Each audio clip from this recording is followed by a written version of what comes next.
up, everybody? What's going on? Welcome to Sixers Postgame Live. The Philadelphia 76ers just dominated the Los Angeles Lakers 138-94.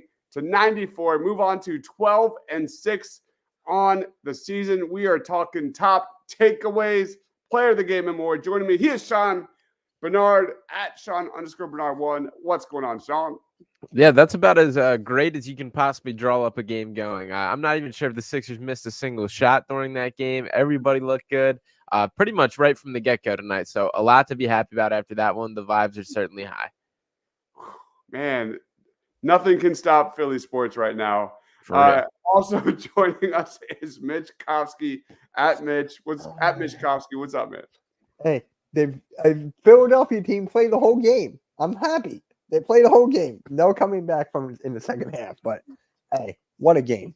What a game. What a game. Guys, if you're watching us live, please be sure to comment your reaction, thoughts on the game. We're going to be breaking it down. Let's go to some comments real quick. We've got Daniel in the house. Raphael's in the house. Prince saying, let me grab some cereal and enjoy the show. William says, excellent work all around from the guys tonight. Man, this is just a team effort, just like we saw from the Eagles against the Bills, man. My gosh. Philly special card says, Mo Bamba needs to play more. I was kind of upset that we got the Paul Reed Mo Bamba lineup when we've been wanting the Paul Reed Embiid lineup for months. But years, actually. Years. Yeah. Years. So let's jump right in. Triple-double from Joel Embiid in this one. 30 points, 11 assists, 11 boards, 2 of 3 from three-point range. He was a plus 11. Sean, what did you think about Embiid, and more specifically Embiid versus Davis, which was kind of the show tonight? Yeah, despite Paul Reed trying to steal the spotlight with some quotes early on in the day, calling it that the showdown was absolutely Joel Embiid versus Anthony Davis. And it's quite clear that there are levels to this NBA game, and Anthony Davis is not on Joel Embiid's at this point in each of their respective careers. I thought that was pretty clear from the get-go tonight. When Joel Embiid is playing at his best, he's the best basketball player in the world. It is as simple as that when he is playing at his peak, there is no one else that can reach it. And I include Nikola Jokic in that. I include Anthony Davis in that. Now, Embiid is not always linear in reaching that peak. I even think that he was awesome tonight, but I think there's levels that he can continue to take it. The 2 fouls early on, I thought it was really cool of Nick Nurse to trust Joel Embiid, to allow him to stay on the floor for the rest of the whole quarter there. That's something that is not easy to do as a head coach, that if he picks up a third in that first quarter, this entire game is probably very different. And to Embiid's credit, he did not do that. He played through it, and he's practicing what he's preaching about the playmaking that we heard a ton this offseason about him wanting to buy in this team-friendly concept, him being more of a passer, and he's just straight up doing it. That 11 assists tonight, it was easy. Getting that in 3 quarters of work, it's very impressive the way he's doing. The commitment to the rebounding and the growth as a playmaker are huge steps in his development. So shout out to Joel Embiid, man. Yeah, he's terrific. We've talked about the passing so many times on the show, but like you said, Sean, the rebounding, he's such a more committed rebounder this year, especially on the offensive glass. 10.2 offensive rebound percentage compared to 5 and change last season. And you could say that about a lot of different players on this roster with the Nick Nurse factor. But Mitch, what was your thoughts on Embiid? Anyone see that block? On Davis? Yeah. Oh, yeah. That was a hell of a block. I mean, just that alone shook me. But, Embiid.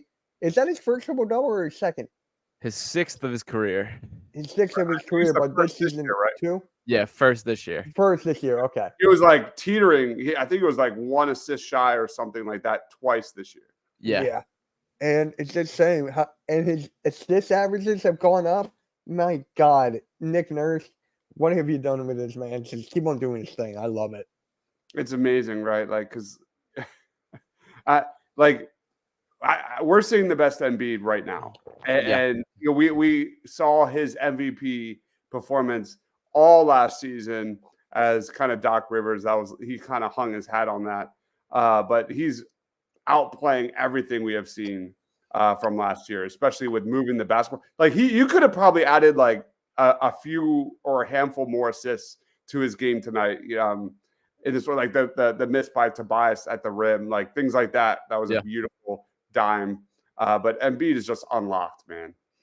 There's been much more like a lot of his assist numbers early on this season were pretty fluffed up by the DHOs and the dribble handoffs and having Maxey kind of come around in the same way that he would do like a JJ Redick and things like that. But now he's starting to make like legitimate, like high level playmaking reads and passes in a way that I honestly wasn't 100% sure that he was even capable of doing. So that's a huge step of growth. And the way that that translates to team success and his overall just further growth as a player is really impressive. He's now taking his games to levels which I wasn't even sure were there for him with these playmaking strides. So it's really impressive. We know he's such a high IQ guy as a basketball player that to see him just like really put it all in place is super cool to see. Yep. William says Marcus plus 24. We're going to talk about Marcus Morris next. My man Marcus Morris shows a pulse in this one, as Sean said before we went live. That should be the title of this show. But yeah, we're going to get to that in a second because I really thought this game belonged to the role players and having big nights, especially shooting from the perimeter. Patrick Bernard's in the house saying the bench is the story. Sixers bench and spacing benefits off the catch and shoot. Anthony says good win over LaFlop. Oh, man. Keep the flopping comments coming. Prince says, why can't I find B-Ball Paul's quote anywhere? That was towards Anthony Davis, right? Correct. Yeah. I know Austin tweeted it. I can get it exact real quick. Here it is. The exact quote was, he's a big flopper, so make sure I don't get into any foul trouble early on. I can't be too aggressive with him. He's going to be flailing, so I got to make sure I stay out of foul trouble. You know what? Like, people were complaining about it. Like, oh, my God, like, Davis is going to blow up tonight. I love it, man. Like, this team needs an identity defensively. They're actually way better offensively. They're like the third best offensive efficiency team in the NBA. They've kind of had some up and downs defensively. Like, I love that. Like, Yeah. I want Anthony Davis to get ticked off. I want B-Ball Paul to lead the way defensively and make plays. I like that comment. What about you guys?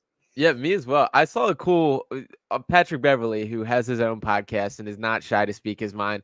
A couple weeks ago when they played the Raptors, where he had that no dogs quote, he had a funny moment after the game, after they played the Raptors both times, where he said when walking in, like a couple of the Raptors players, like kind of like gave him a little bit of a cold stare, and we're just like, we're coming tonight, like we're coming. And he like on Pat Bev on his podcast is like, that's how it's supposed to be. Like, it shouldn't take me saying that. You should be wanting to come in like that anyway. And yeah, the NBA has gotten very buddy over the years. I think it's cool that guys are kind of starting to take things personal, and that is how it should be. That every single night these guys should be wanting to give their best chance against their opponent. So whether it takes a quote or a comment or whatever to fire that up, I'm all about it. Speak your mind, guys, and back it up with your play. Amen, man. That was good. But some comments real quick, and then we'll get into the role players. Did I see that right? Korkmaz had 5 points. Oh, floater. Bamba's putback, that was pretty epic, man. Yeah. A lot of people love Mo Bamba. I don't know. But yeah, by far one of his best showings this season so far. Pat turning into Steph, gotta love it, man. He was on fire. He's a guy that's been kind of up and down. Barry says Mo Bamba was a beast. POV, Lakers players throwing basketball at each other's heads. And William says having depth has been a breath of fresh air. That's why I'm so like reluctant on any of these like trade packages. Like, their depth is so good. Yeah. And I would hate to see that go away.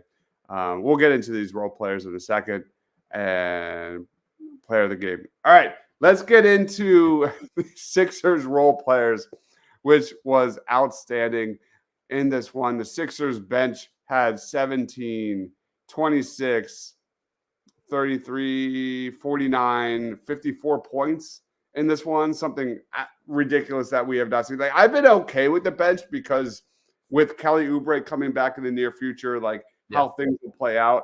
I know it's been kind of up and down, but especially offensively, they've really struggled to have a secondary shot creator and different things like that.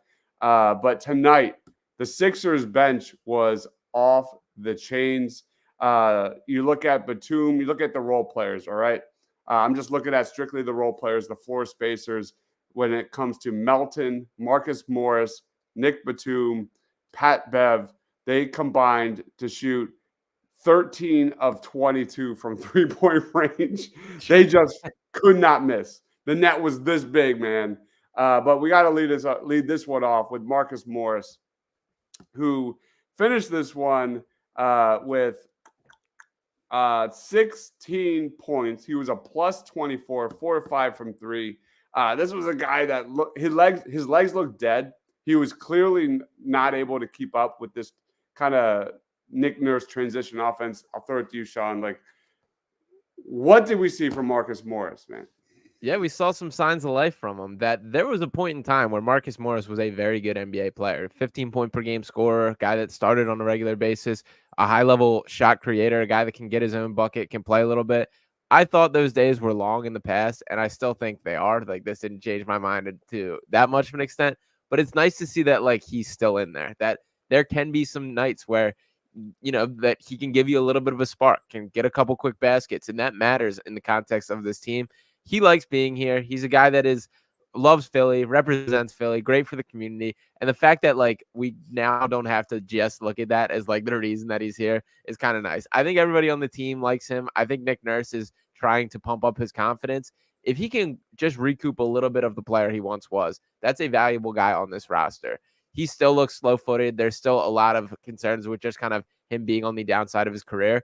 But when he can have nights like this where he can come in and hit 3 quick 3-pointers, that matters to the Sixers team. So I was excited to see that from him tonight. I think he probably needed to see the ball go through the basket the way it was tonight too. So hopefully this is one that he can build on moving forward, and he continues down this path into being a guy that can contribute on this team. This was the first time I saw Marcus Morris, and I said, okay, I get it. You know, Nick Nurse has been throwing this guy on the court, and I've been kind of questioning why multiple times. I'll be honest, I didn't watch a lot of Marcus Morris before him coming to the Sixers. And, I mean, he came in labeled as a bucket getter. And when you look at this second unit and what they lack, the fit makes sense. I get it now. A guy that can, like Sean said, be like a kind of a microwave scorer and give them something that the second unit truly lacks. Mitch, what was your thoughts on Marcus Morris? He needed this game. I was live streaming it, and someone in the chat was like, this is the best game that he's ever seen out of Marcus Morris. And I was just like, of course. And I forget, Dives, didn't you and I say, like, I forget this player, it was like it was better than Marcus Morris, he needed more time or whatever. Rocco. That was Rocco? Oh, yeah. Well, Rocco sucked this game. I mean, Rocco had 7 boards. But, I'm glad that Morris did it. I'm glad Morris had this game. I mean, I thought Rocco had some great defensive moments again. For sure. 18, he was a plus 14. He didn't shoot well in 18 minutes, but he had a block, 7 boards, 3 offensive, 2 assists. I think Rocco is so underrated, man. Like, me too. Like, awesome. He's everything. Like, his game has matured in so many levels since he was a Sixer. And I think in this role that he's playing right now is just perfect. And if anything, I think he should play more. That rotation of Batum and Rocco, and we saw some changes in defensive pressure against Davis, where you had Rocco and I think it was Pat Bev double teaming and things like that tonight. I love all of that. Like that's amazing to see. Yeah, you won't get any Rocco slander out of me. His hands legitimately might be the best hands in the NBA, that he's leading the NBA in deflections. He's just everywhere on the defensive end. And I said this on a podcast the other day, but he's definitely lost a step athletically and just the way that he moves from the first time he was in Philadelphia. But he just understands basketball in a way that he didn't at that point. Like, it's very cool, the way he moves on the court, the spots that he puts himself in. And that's that's really cool to see. That, like, this was a guy that was a little bit of a hero of the process, a fan favorite back then, and to come back and I really see an avenue where he's going to play some high level and important minutes on this team is really cool. And my last point on Marcus Morris real quick was he was a 15.4 point per game scorer in the 21-22 season. Like, that was 2 years ago. Like, that's not that far off. And the final point with all of this is it's great that we're going to have this competition, that they have these options for rotations. The Sixers have just straight up never had that you don't have to go to, let's see what Furkan Korkmaz can do this night once again, that you have these guys you can rotate, pick the matchups, and I trust Nick Nurse to do that. So it's very cool that this is the roster they're working with. Absolutely agree. Let's get some comments real quick, and then we will get to Tyrese Maxey. Luffy says, tell whoever said I was tweaking 4-0 if we got Embiid this hard stretch. I don't know what that means. Let me know what you meant there. William says, think Oubre goes back to a 6-man role. That's a hell of a question. I don't know. I think at the end of the day, we want to see Nick Nurse just throw as many combinations out there as possible and see what sticks. I agree with William. I like Batum in the starting lineup. I just think his fit with Embiid is so great, but I do think whoever has the hot hand in fourth quarters, that's what Nick Nurse will roll with. Also, what about dropping Melton to the 6-man role, and then you roll with a Maxey, Oubre, Batum, Tobias, Embiid lineup? That's a lot of size, not a ton of ball handling. But a lot of athleticism, a lot of size. Yeah, it's worth a shot. I mean, for sure. Having an extra shot creator with Maxey and Oubre makes a ton of sense. It makes a ton of sense, and having maybe a little bit less is more with Melton also makes a ton of sense. So it's a great question, William. I don't have an answer to that. I think they're all good options in general. We've got Walter in the house, the fraudsters. Anthony says Marcus is a good player. The Sixers need to trade for Markieff too. Okay. Prince says need Hurts in the squad to make an appearance every game. Can we just get Jalen Hurts at the Boston game on Friday? We just need that, please. We need to get a W there because we all saw what happened last time the Sixers faced Boston. There were Sixers fans jumping off bridges. It was ugly out there. Barry says Embiid triple-double. Pat Bev is such a pest. And, of course, Quentin says need more point Maz. Let's get into Tyrese Maxey. And we're 17 minutes into a Sixers post-game show where Maxey puts up 31 points, 8 assists, 0 turnovers, and 3 boards. And it's just like, no big deal. Yeah. He's the third story in this one. I'll throw it to you, Mitch, first. Like, quick thoughts on Tyrese Maxey. He's like playing to a point where we expect him to be up at this part now, like 25 to 30 points per game, 6 or 7, 8 assists, even 3 or 4 boards. We're just getting to that point where we expect this out of Maxey now. We know what he is. But once when Joel Embiid comes out and plays like this, it's just like Maxey gets shoved underneath the rug. And it's a shame. Yeah, best 2-man game in the NBA.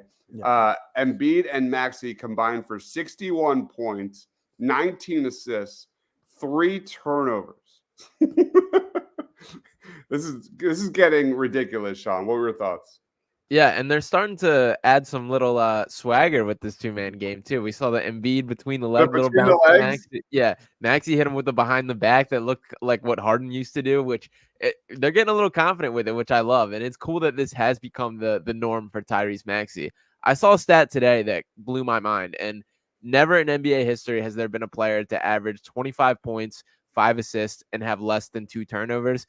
Tyrese Maxey is comfortably on pace to do that this season. That before this game was averaging 26.4 points, 6.8 assists, and just 1.5 turnovers per game.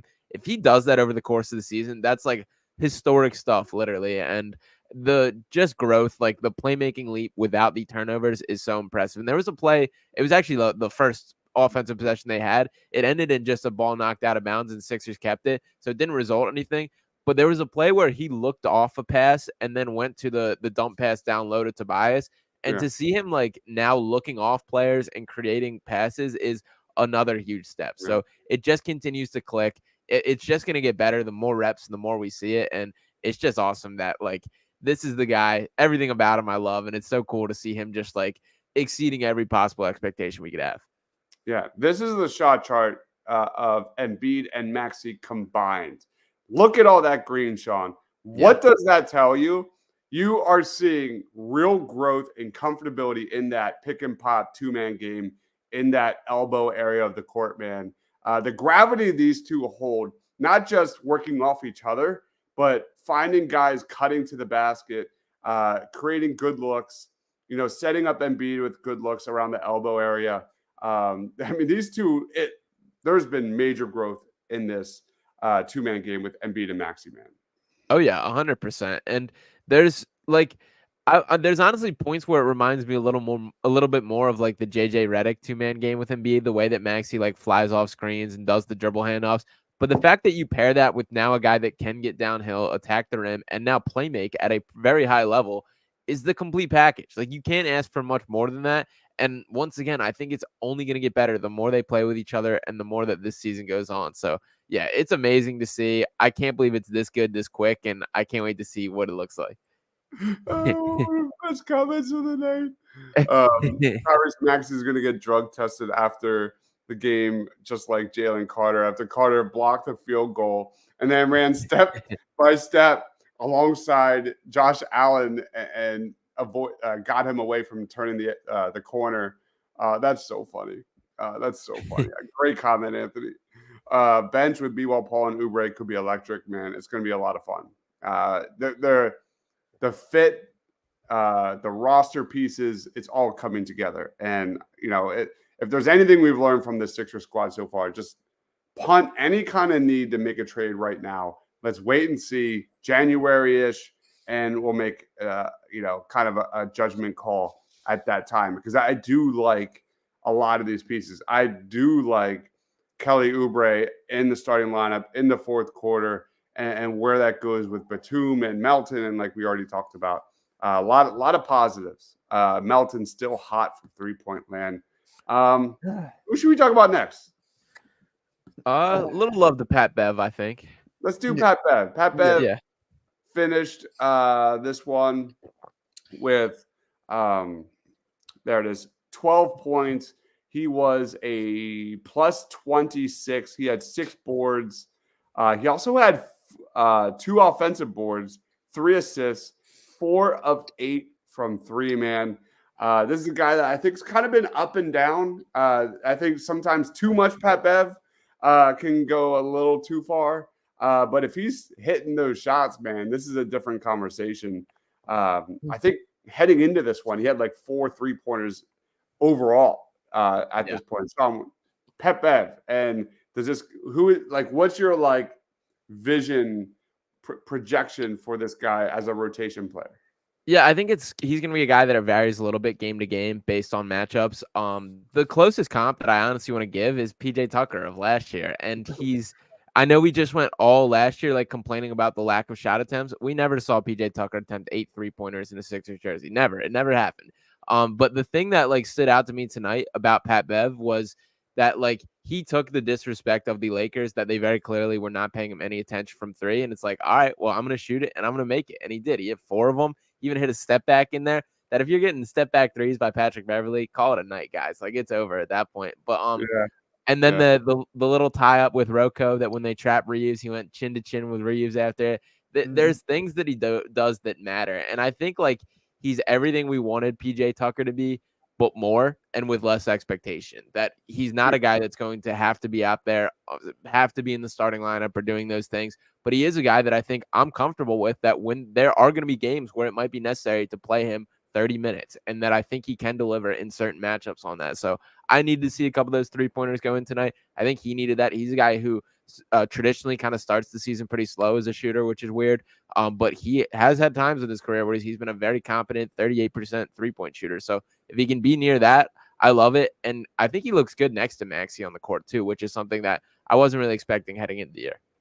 Yeah, Pat Bev screens as a guy that's going to make 2 or 3 plays in the playoffs that are big moments. That he has that vibe, leadership vibe about him. You love the shot chart here: 4 of 8 from 3, just 1 attempt in the paint. Pat Bev is an interesting one. I'm not sure about him yet.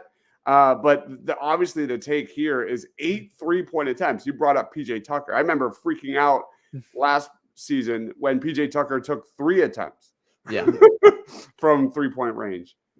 Here, 8 attempts. That's something the Sixers need to do more of, is get more volume from the perimeter. Mm-hmm. And honestly, it was the Lakers' revenge game. I mean, come on, he's going to go out against the Lakers every single time now. So I love that. Yeah. And the difference to me between like the Tucker and Pat Bev from like a mindset things is number one is PJ Tucker was such like a lead by example guy, and he was very clearly brought in to be like a leader on this team, and it didn't quite translate in the way like that they hoped. Pat Bev is so much more vocal and just the way that he goes about it on the court. And then from a basketball standpoint, there was a mindset shift in when PJ Tucker like wasn't feeling it from three, he's just not going to take it, and he's going to be his mindset's like, well, this isn't the best shot for the team. Pat Bev like takes it more personal. It feels that he's like, if you're gonna leave me open, I'm gonna shoot it and I'm gonna punish you. And I love that. That's what I want to see in all players, really. So I was happy to see that tonight. I do think this was a big moment for Pat Bev, and there's absolutely going to be a couple signature Pat Bev moments this season and in the playoffs, and I can't wait to see what they are. Yep, absolutely. He's got that dog in him that you really like. Yeah. Let's roll on real quick on Nick Batum, who had 10 points. He was a team high plus no, not a team high. Paul Reed was a team high, but second best in plus minus with a plus 30. Nico Batum finished with 10 points, 3 steals, 4 assists, 3 offensive boards, 2 of 3 from 3-point range. Sean, is this guy untradeable? Where is this guy when it comes to untradeable assets? Because we've been looking for Embiid, fits with Joel Embiid, like for so freaking long. And Batum, I think, checks off so many boxes when it comes to spacing the floor, defense, throwing an entry pass. He does it all, man.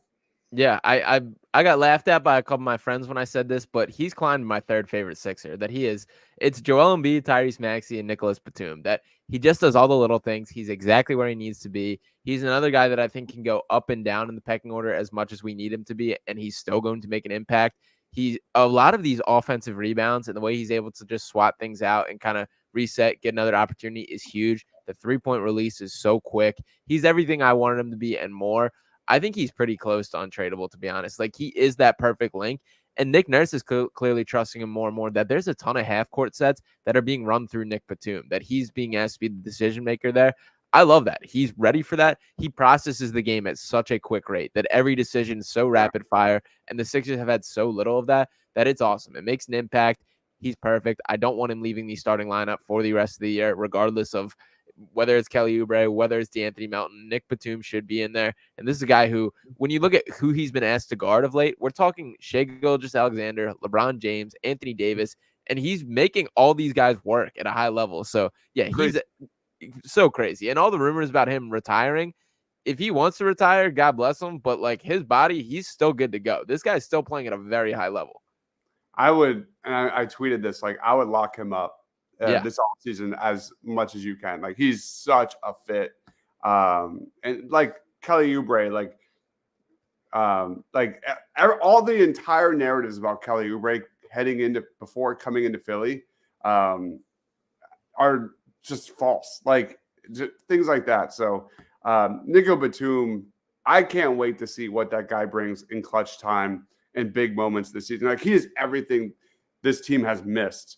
In so many ways with his IQ and passing and floor spacing, man. I trust him so much already. It's crazy. Yeah. Any thoughts on Nico Batum before we get to some comments, Mitch? He's just a perfect fit next to Embiid, and I love it. Just keep him there, please. Just keep him there. Let's try to lock him up. And people keep on telling me that he looks like Al Horford, like he's the younger version of Al Horford. And I'm just like, well, Al Horford didn't work, Batum will. Yep. Barry says that was Jordan Davis at 350 step by step with Al. And I know there's a basketball podcast, but like, is that not like the championship DNA, that trickle down effect of leadership with Jalen Hurts, man, giving it everything you got?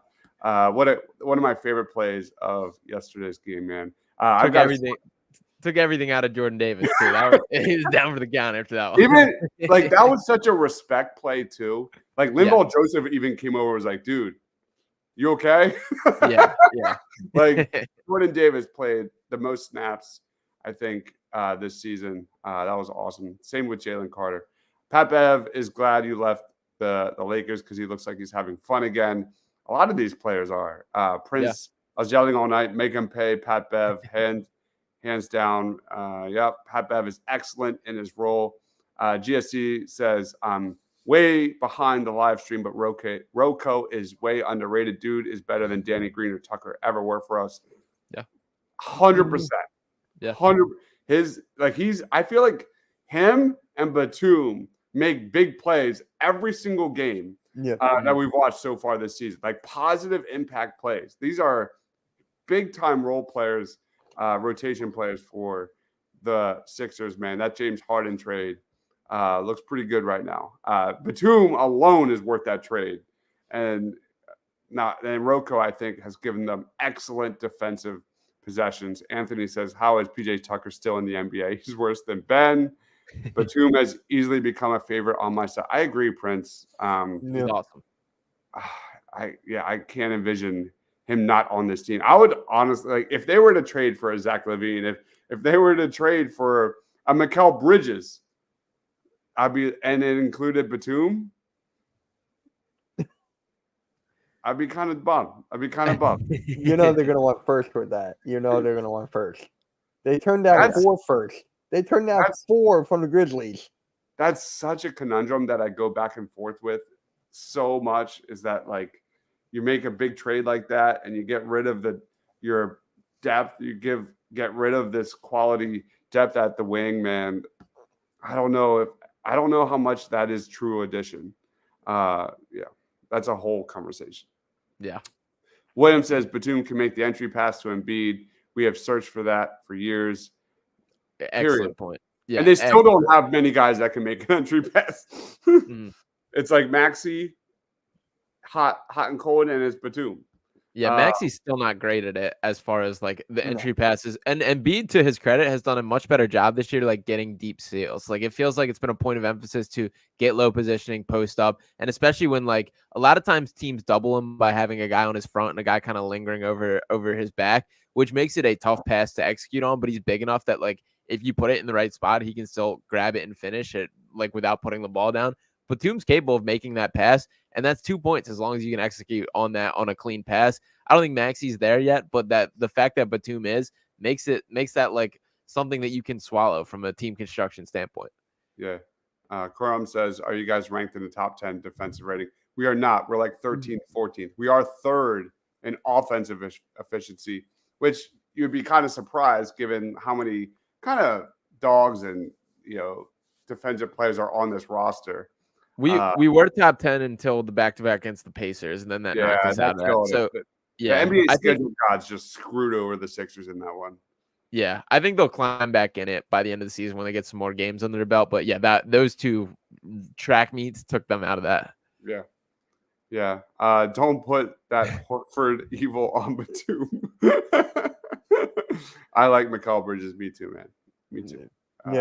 He's by far on the top of the list for trade targets, and even if he's available. That being said, let's roll on to our Sixers player of the game.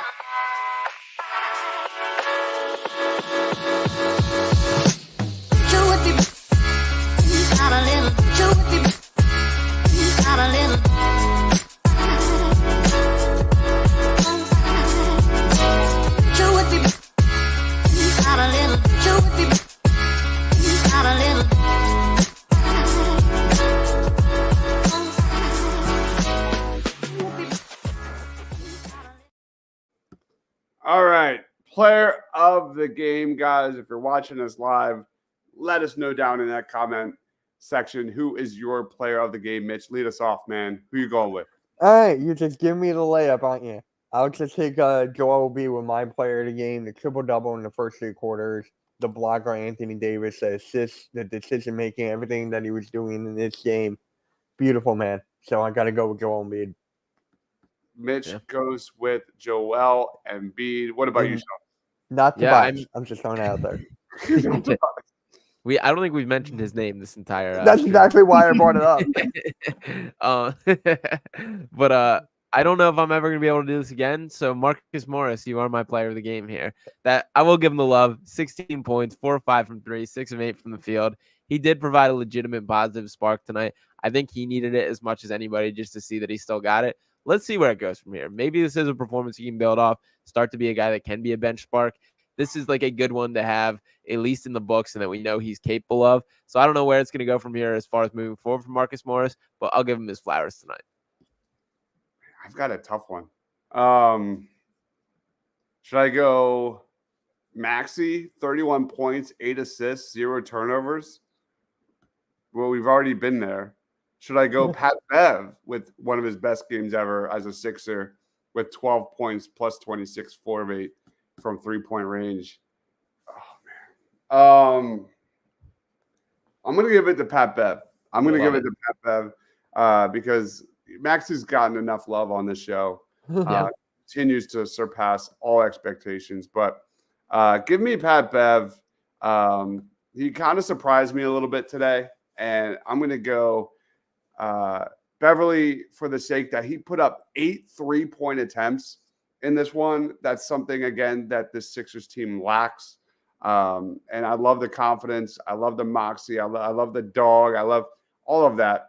And if this is kind of something he can give us more consistently, he played 24 minutes in this one.